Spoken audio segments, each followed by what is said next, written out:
Assalamu alaikum wa rahmatullahi wa barakatuh. Assalamu alaikum. It's good to be back in Doha.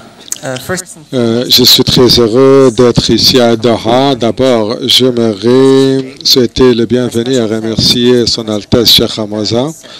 Je aussi remercie Tariq Ramadan, Jasser Abdel et notre invité intervenant, aussi bien les membres de CAIL qui ont organisé cet événement. Je vous remercie tous.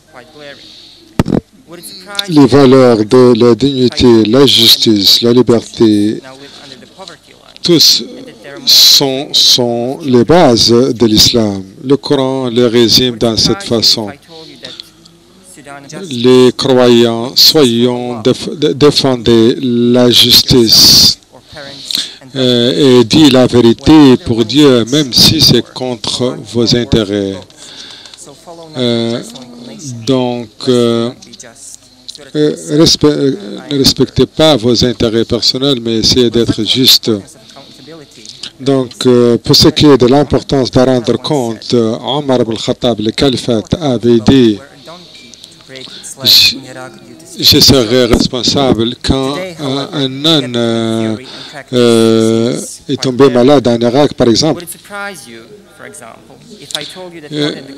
Est-ce que vous serez surpris qu'en Égypte, il y a beaucoup de pauvreté, il y a beaucoup de gens sans abri là-bas? Est-ce que vous serez surpris quand je vous dis que le Soudan et l'Afghanistan, qui sont majoritairement des musulmans, sont au-dessus, occupent des places qui ne sont pas très élevées dans la classification des pays, qui ne respectent pas la transparence?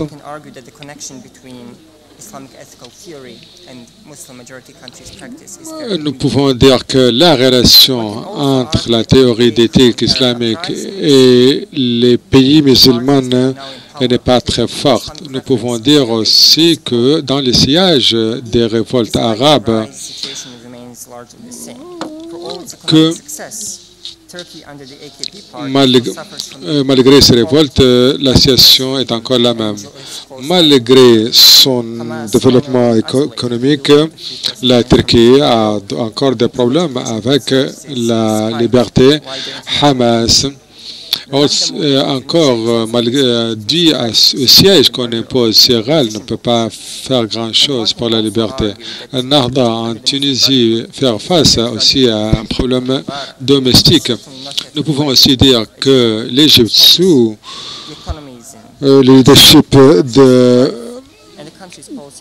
des frères musulmans n'est pas différente de l'Égypte sous Moubarak. La situation économique est difficile.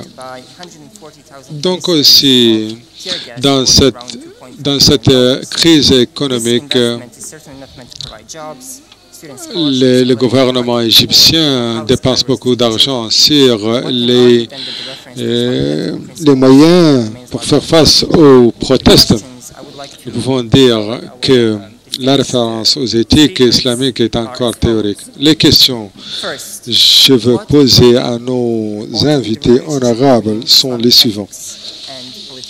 D'abord, quelle est la nature entre l'éthique et les pays de majorité musulmane,